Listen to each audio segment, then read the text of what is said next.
नमस्कार। देश प्रदेश की खबरों में आपका स्वागत है और मैं आपके साथ प्रिया। बेस्ट बुलेटिन की शुरुआत करते हैं। बिहार में बीजेपी विधानमंडल दल के नेता की घोषणा होनी है, जिसको लेकर बैठकें जारी हैं। इसके साथ ही कल पीएम मोदी और मुख्यमंत्री की उपस्थिति में बिहार बीजेपी विकास के संकल्प के साथ शपथ लेगी।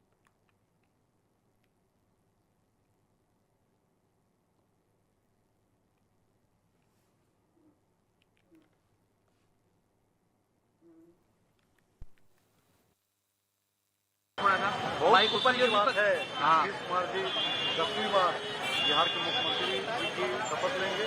निश्चित तौर पर उनके नेतृत्व में हम लोग विकसित बिहार बनाने का काम करेंगे, ताकि हमारे देश के यशस्वी प्रधानमंत्री नरेंद्र भाई मोदी जी का जो एक विकसित भारत का जो सपना है, वो सपना बिहार से होकर के पूरा होगा। कहना चाहते हैं बिहार के भाजपा विधानमंडल दल के नेता का घोषणा होगा और इसके साथ ही बिहार भाजपा अपने विकास के संकल्प के साथ शपथ कल जब माननीय प्रधानमंत्री की उपस्थिति में माननीय मुख्यमंत्री जी का होगा, तो निश्चित रूप से बिहार अपने विकास की नई उड़ान होगा।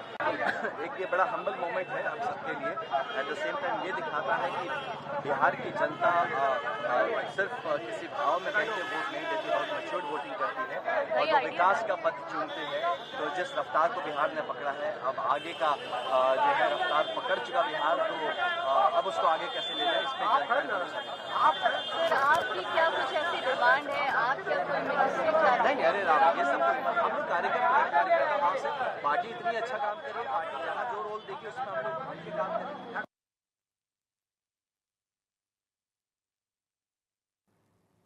पटना से तस्वीरें सामने आई है, जहां बीजेपी विधानमंडल की बैठक चल रही है। बैठक में एनडीए दल के नाम पर चर्चा चल रही है। बिहार बीजेपी लेगी विकास के संकल्प को लेकर शपथ। कौन बनेगा बिहार का सीएम, इसको लेकर लगातार चर्चाएं चल रही हैं।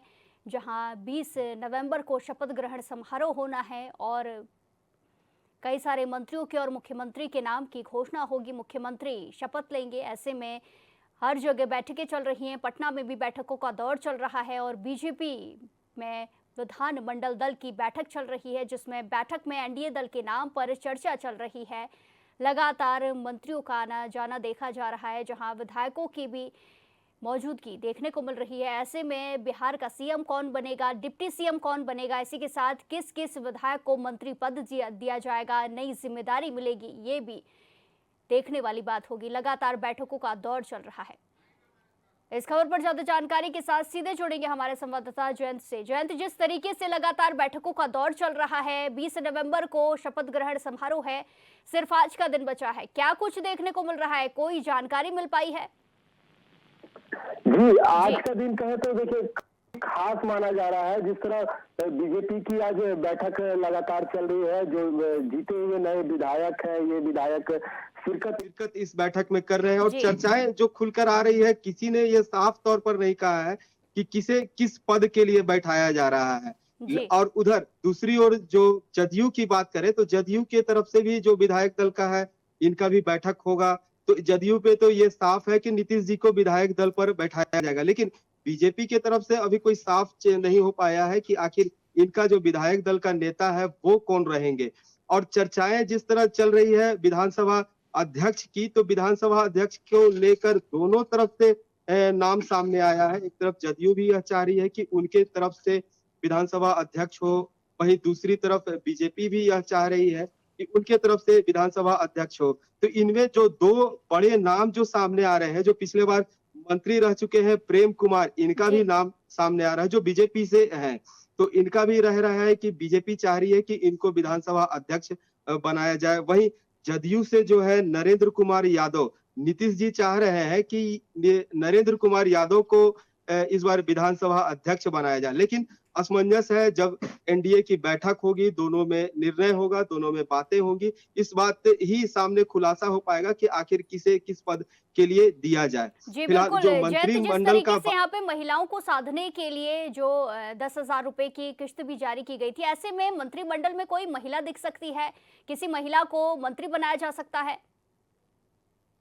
महिलाओं को विशेषकर इस बार जगह देने की बात आ रही है। जिस तरह महिलाओं के लिए लेकर लगातार जो जदयू या बीजेपी की बात करें तो बीजेपी की यह लगातार कहती है कि हमने महिलाओं को विशेष जगह दिया है, हमारे मंत्रिमंडल या विधानसभा या चुनाव के लिए भी जो विधायक हैं उनमें ये कई खास नामों की सामने आ रही है कि इनको दिया जाएगा जगह, ये बातें आ रही है। जी जी बिल्कुल। और डिप्टी सीएम को लेकर क्या कुछ संभावनाएं नजर आ रही है? 2 डिप्टी सीएम होंगे, कितने होंगे, क्या कुछ जानकारी मिल पा रही है?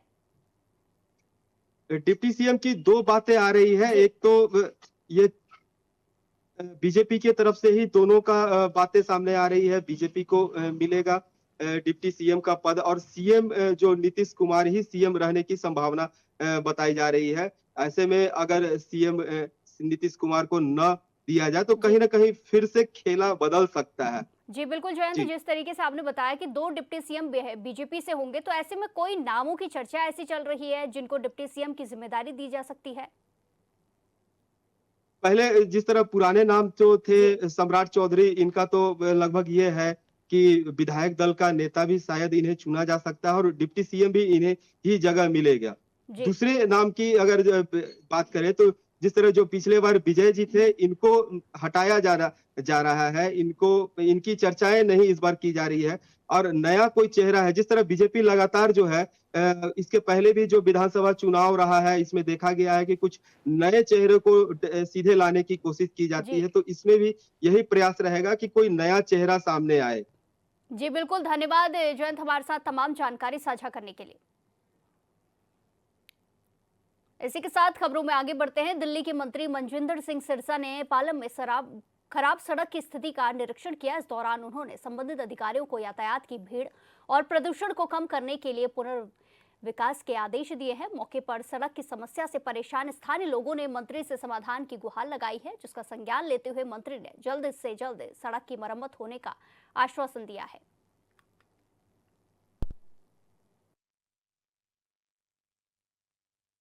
दिल्ली के अंदर AQI बहुत बड़ा और बढ़ने के 3 कारण हैं। कूड़ा करकट जो दिल्ली में है, दिल्ली में जो डस्ट है जो कंस्ट्रक्शन और सड़कों के ऊपर है, और दिल्ली में जो ट्रैफिक रुकती है और गाड़ियों का पोल्यूशन है। इसके लिए दिल्ली में ऐसे हॉटस्पॉट्स को आइडेंटिफाई किया गया है जहां पे कूड़ा करकट के कारण ट्रैफिक जाम है, जहां पे पोल्यूशन है उसके कारण, जहां पे डस्ट मिटिगेशन है उसके कारण। उसके ऊपर आज हमारे सारे मंत्री इंस्पेक्शन कर रहे हैं माननीय मुख्यमंत्री जी के आदेश पर।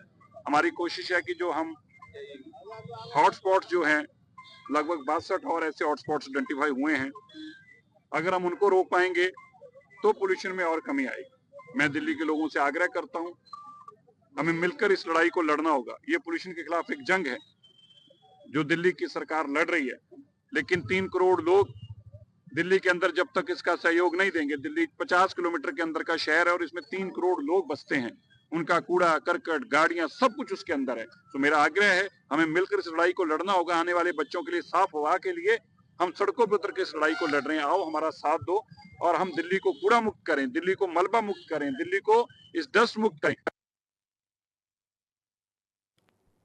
बिहार विधानसभा चुनाव के बाद अब झारखंड की सियासत गर्मा गई है। दरअसल बिहार बीजेपी प्रवक्ता अजय आलोक के पोस्ट से झारखंड की राजनीति गर्मा गई है।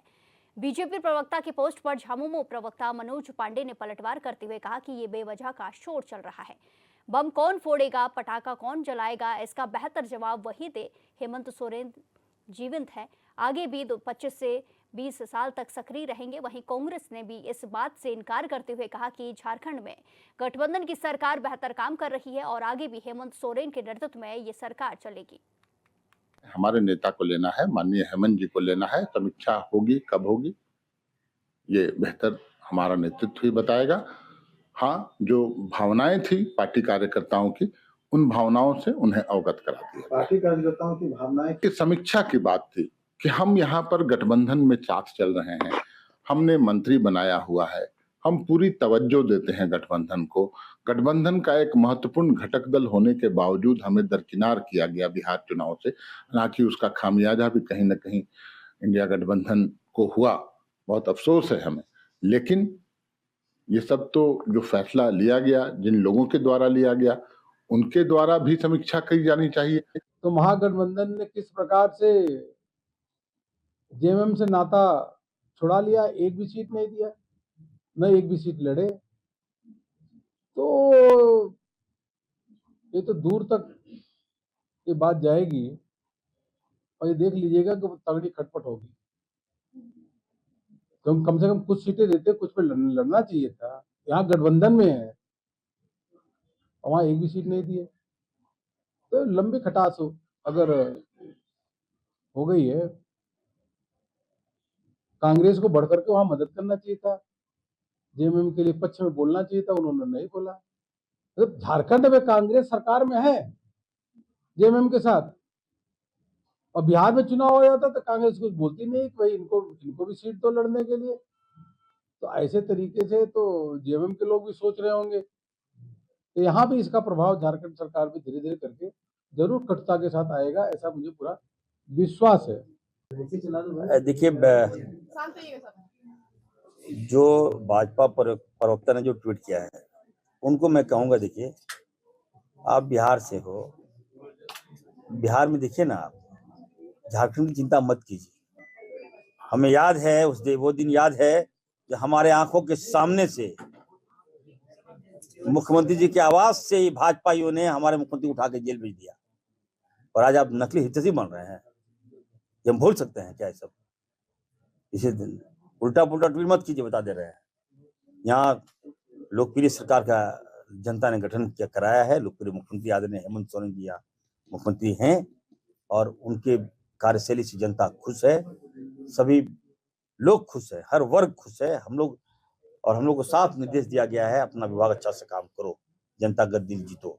हम लोग अच्छा काम कर रहे हैं, आप लोग तो दिख ही रहे हैं। भाजपा के पास मुद्दा कहाँ मिल रहा है? उन लोगों के पास कौन घेरिए तो घेर के दिखा दिए ना, कहाँ पर कोई ठोस तो सबूत तो दीजिएगा। आप मीडिया में बोल दिए, ट्विटर में बोल दिए, प्रेस कॉन्फ्रेंस कर दिए, तो आप बिना फैक्ट आप कैसे कर सकते हैं? फिर भी मैं बीजेपी को नसीहत दूंगा कि अगर आपका दिमाग गड़बड़ है तो आइए, मैं इलाज कराऊंगा। यहाँ मैं खुद बैठ रहा हूँ ओपीडी में, आइए, इलाज की आवश्यकता है आप लोग को। आप ही लोग के कारण में बैठ रहा हूँ यहाँ पर। ये तो आपने तमाम नेताओं की बात सुनी है, झारखंड मुक्ति मोर्चा, कांग्रेस और बीजेपी। अब बात करते हैं जो बम फूटने की, ये बात आखिर निकली क्यों? कि जिस तरह बिहार विधानसभा में चुनाव था और इस चुनाव को लेकर झारखंड मुक्ति मोर्चा को दरकिनार किया गया, और झारखंड मुक्ति मोर्चा इससे नाराज़ होकर यह कह डाली थी कि झारखंड में इसकी समीक्षा की जाएगी। झारखंड में समीक्षा के दौरान क्या कुछ निकलेगा, यह अभी तक सामने नहीं आ पाया है। अभी भी जो प्रवक्ता है मनोज पांडे, यह अभी भी कह रहे हैं कि हमारे आला कमान समीक्षा जरूर करेंगे, लेकिन कब करेंगे यह उन्होंने नहीं बताया है। लेकिन इतना तो तय है कि समीक्षा अगर होती है, तो क्या आरजेडी को अलग कर दिया जाएगा? आरजेडी कोटे से अभी फिलहाल जो संजय यादव मंत्री बन बैठे हैं, इनको मंत्री पद से हटाया जाएगा, या आरजेडी और कांग्रेस दोनों को हटाकर नया गठबंधन यानी कि बीजेपी के साथ साठगांठ करके सरकार बनाया जा सकता है? यह तालमेल हो सकती है, यह सुर्खियों में लगातार चल रहा है। और जो सूत्रों से यह खबर सामने यह भी आ रही है कि नया गठबंधन अगर बनता है तो भाभी यानी कि कल्पना सोरेन को मुख्यमंत्री बनाया जा सकता है। मुख्य तौर पर यह बड़े दावेदारी को माना जा रहा है कि कल्पना सोरेन को मुख्यमंत्री के तौर पर रखा जाएगा, और हेमंत सोरेन जो जीवंत का नारा जो बताया गया, यह बड़ी बात कही गई है इस शब्द को लेकर। चूँकि झारखंड मुक्ति मोर्चा अब यह कह रही थी कि हम झारखंड मुक्ति मोर्चा को राष्ट्रीय पार्टी घोषित करेंगे और राष्ट्रीय लेवल तक इसे ले जाने की प्रयास करेंगे। तो अब झारखंड मुक्ति मोर्चा में कोई नेता अभी फिलहाल बड़े पद पर नहीं बना है, तो जाहिर सी बात है कि जो हेमंत सोरेन है, इनको आगे बढ़कर ये दिल्ली तक अपनी जगह बनाएंगे, और कहीं ना कहीं झारखंड से उठकर यह दिल्ली में इनको बैठाया जाएगा, और दिल्ली में इनकी साठगांठ चलेगी, और झारखंड का जो कमान है वो कल्पना सोरेन संभालेंगी। तो यह खबर थी सुर्खियों पे, और जो बम फूटना और जो हेमंत जीवंत का जो बताया जा रहा था, यह पूरा निष्कर्ष हमने बताया है आपको। अब देखते हैं कि आगे राजनीतिक गलियारों में क्या कुछ निकल कर सामने आता है। आप लगातार हमारे साथ बने रहिए और इससे जुड़ी खबर हम आप तक पहुंचाते रहेंगे। रांची से HNN के लिए अपने सहयोगी अक्षय कुमार के साथ जयंत कुमार। खबर पर ज्यादा जानकारी के साथ सीधे जुड़ेंगे हमारे संवाददाता जयंत कुमार से। जयंत, जिस तरीके से बीजेपी प्रवक्ता के पोस्ट के बाद सियासत गरमाई और झामुमो प्रवक्ता ने इसका पलटवार किया है, अब आगे क्या कुछ और प्रतिक्रियाएं नेताओं के सामने आई हैं? जी, अभी जिस तरह है कि झारखंड मुक्ति मोर्चा और कांग्रेस जो इस ट्वीट है, उस ट्वीट को सीधे तौर पर इन लोगों ने इनकार कर दिया है। इस पर उन्होंने साफ तौर पर कहा है कि ऐसी कोई बात नहीं है, और जिन्होंने ट्वीट किया है या जिन्होंने इसे पोस्ट जारी की है तो वही जाने कि झारखंड में कब बम फूटेगा, कौन बम फूटेगा, किस तरह के पटाखे छूटेंगे।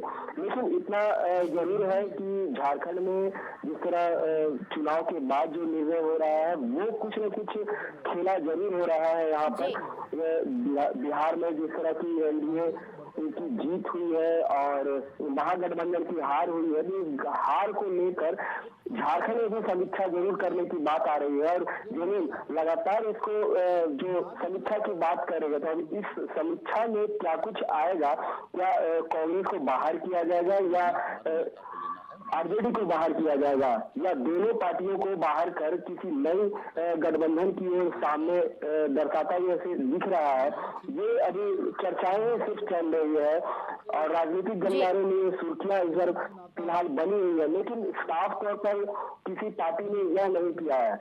लेकिन दूसरी तरफ अगर बीजेपी की माने तो बीजेपी पहले जो इनका रुख था, जिस तरह लगातार जेएमएम पर प्रहार रहती थी, लेकिन अब उनका जो जेएमएम के प्रति है वो रुख थोड़ा। जी बिल्कुल जयंत, जिस तरीके से जो बीजेपी प्रवक्ता ने पोस्ट किया था, ऐसे में बाकी जो बीजेपी के नेता हैं उन्होंने बोला कि उनका जो बयान है वो पार्टी से संबंध नहीं रखता। ऐसे में जिन्होंने पोस्ट किया था उनका अब क्या कुछ कहना है? उन्होंने दो पोस्ट किए थे। इस पोस्ट के बाद तो राजनीतिक जरूर गरमाया है। एक पोस्ट उन्होंने हेमंत जीवंत का दिया और दूसरी पोस्ट उन्होंने पटाखे फोड़ने की और दूसरे बार बोला कि इस पटाखे के बाद कांग्रेस हो जाएगा झारखंड से ही बाहर। तो पोस्ट तो जरूर उन्होंने डाला है, जिस तरह वो केंद्रीय प्रवक्ता है और बिहार से ताल्लुक रखते हैं, लेकिन झारखंड के जो बीजेपी के नेता है वो इस पर साफ तौर पर खुलकर सामने कुछ नहीं बोल रहे हैं। वो बोले हैं कि जो पोस्ट की है वही जानते हैं। जी बिल्कुल, धन्यवाद जयंत हमारे साथ तमाम जानकारी साझा करने के लिए। इसी के साथ खबरों में आगे बढ़ते हैं। झारखंड के स्वास्थ्य मंत्री इरफान अंसारी ने प्रदेश के सबसे बड़े अस्पताल रिम्स का निरीक्षण किया। इस दौरान उन्होंने अस्पताल की स्वास्थ्य व्यवस्थाओं का जायजा लेते हुए एक मरीज का इलाज करते भी देखा, लेकिन जब उन्होंने एक डॉक्टर से दवाइयों के बारे में पूछा तो डॉक्टर ने उन्हें कोई जानकारी नहीं दी। डॉक्टर को दवा का नाम ही मालूम नहीं था, जिस पर नाराजगी जताते हुए मंत्री ने अस्पताल की स्थिति सुधारने के संबंध अधिकारियों को निर्देश दिए और जल्द अस्पताल की सभी समस्याएं दूर करने का आश्वासन दिया। स्मोकर है सर और इनको राज्य के सबसे बड़े अस्पताल रिम्स का हाल तो आप बखूबी जानते ही होंगे। आए दिन रिम्स अपने सुर्खियों में रहता है और इसकी जो जांच करने हैं वो सूबे के स्वास्थ्य मंत्री इरफान अंसारी आज सुबह पहुंचते हैं रिम्स में, और रिम्स में पहुंचने के साथ ही वो आला लेकर मरीजों को चेक करने पहुंच जाते हैं। दरअसल स्वास्थ्य मंत्री पेशे से डॉक्टर भी एक हैं, डॉक्टर स्वास्थ्य मंत्री, तो इस नाते उन्होंने मरीजों का जांच भी किया और जांच के दौरान जिस तरह मरीज जो है उसको दवाई लिखी गई, लेकिन इस दवाई के बाद जब डॉक्टर से पूछा गया तो डॉक्टर को यह नहीं मालूम है कि रिम्स में कौन सा दवा मौजूद है। ये हालत रिम्स की है कि रिम्स के डॉक्टर को यह नहीं मालूम कि उन्हें उसके अस्पताल में कौन सा जो दवा है वो मौजूद है। दरअसल आए दिन यह भी सुर्खियाँ में छाया रहता है कि रिम्स के डॉक्टर ज़्यादातर ऐसी दवाइयाँ लिखते हैं जो बाहर से मंगाई जाती है, और कहीं ना कहीं यही कारण हो सकता है कि उन्हें यह नहीं मालूम हो कि रिम्स में कौन सा दवा मौजूद है या कौन सा दवा नहीं मौजूद है। तस्वीरों में आप सामने देख सकते हैं कि किस तरह जो डॉक्टर इरफान अंसारी है वो निरीक्षण के दौरान जो मरीज का है वो मरीज का इलाज करते भी नज़र आ रहे हैं और उन्हें दवा लिखते हुए भी नज़र आ रहे हैं। और वहीं एक खास बात जो है वो चर्चा में इन दिनों कफ सिरप काफ़ी छाया हुआ है। तो कफ सिरप के बारे में उन्होंने कफ सिरप जो डॉक्टर हैं, सीनियर डॉक्टर हैं, उनसे पूछा तो उन्हें कफ सिरप के बारे में भी यह नहीं मालूम कि रिम्स में कौन सा कफ सिरप मौजूद है। तो ऐसी हालत यहाँ रिम्स की है। इस दौरान जो है निरीक्षण करने के दौरान रिम्स के कई अधिकारी हैं, रिम्स के डायरेक्टर हैं और इनके साथ कई और लोग भी मौजूद थे। तो निरीक्षण के बाद जो है वो इरफान अंसारी संज्ञान लेते हुए कई तरह के फटकार लगाए हैं और उन्होंने कहा है कि ये जितनी भी खामियां हैं वो उस खामियों को जल्द पूरा करेंगे और वो लगातार जो है यहाँ बैठकें करेंगे, आए दिन यहाँ निरीक्षण करेंगे और जिस तरह हमने बताया कि वो पेशे से एक डॉक्टर हैं तो इस नाते वो इलाज भी यहाँ करने पहुँचेंगे। तो क्या कुछ वो कह रहे हैं, चलिए पहले सुन लेते हैं। मैंने राज्य के सभी जो एक्सपायरी मेडिसिन है, हमने सख्त निर्देश दिया उसको, अगर हमको 6 महीना आसपास या एक्सपायरी दवाई मिल जाएगा तो हम कार्रवाई करेंगे। हम लोग नई आउटसोर्सिंग लाएंगे और जितनी भी बहालियां हैं, आप जो बता रहे हैं, जितनी वैकेंसियां रिक्त है, हम पूरा आंकड़ा मंगवाए हैं।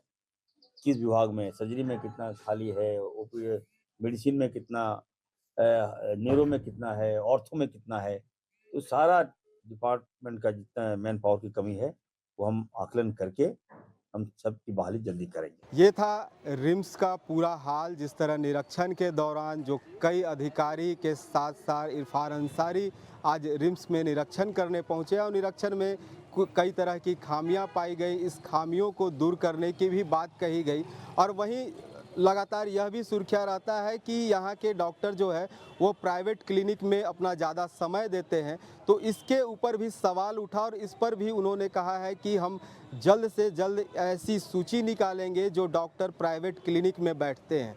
रांची से HNN के लिए अपने सहयोगी अक्षय कुमार के साथ जयंत कुमार। इसी के साथ खबरों में आगे बढ़ते हैं। आंध्र प्रदेश पुलिस ने मारे गए शीर्ष माओवादी कमांडर माडवी हिडमा से कथित संबंधों के सिलसिले में NTR, कृष्णा, अलूरू और कोनासीमा जिलों से 50 संदिग्ध माओवादियों को गिरफ्तार कर लिया है। प्रदेश के प्रमुख महेश चंद्र लड्डा ने कहा कि ASR जिले में मुठभेड़ हुई जिसमें शीर्ष नक्सली कमांडर माडवी हिडमा समेत 5 अन्य मारे गए हैं, जिनके बाद विशेष सूचना के आधार पर माओवादी समूह के 50 सदस्यों को गिरफ्तार किया गया। इस अभियान के दौरान पुलिस ने भारी मात्रा में हथियार और विस्फोटक सामग्री बरामद की है।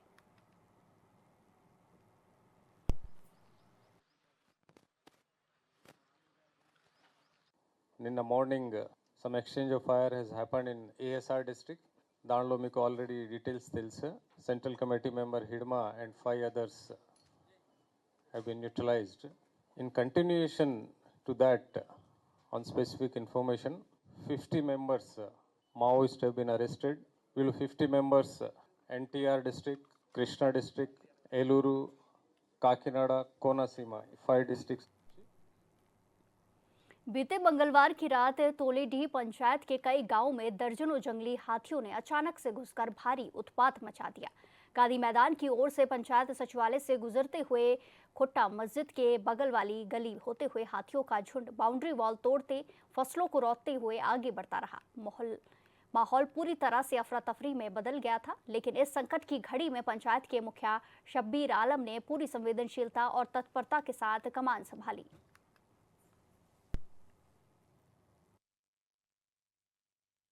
सुंदरताड़ की तरफ गया, वन विभाग की टीम पीछे है। तो अभी तक तो किसी प्रकार की अनहोनी की कोई अप्रिय घटना नहीं हुई है और आशा और उम्मीद करते कि किसी प्रकार की अप्रिय घटना नहीं हो। जो नुकसान हो धान का या और भी जो होगा आर्थिक नुकसान होगा तो उसकी भरपाई की जा सकती है। यदि किसी तरह का कोई अनहोनी घटना हो जाए तो शायद उसकी भरपाई नहीं हो पाएगी। वैसे वन विभाग का मैं धन्यवाद देता हूँ कि वन विभाग बिल्कुल अलर्ट मोड में है और वो पीछे हाथियों की उसकी पूरी टीम लगी हुई। इस बुलेटिन में फिलहाल के लिए इतना ही। बाकी तमाम खबरों के लिए देखते रहिए HNN 24/7। नमस्कार।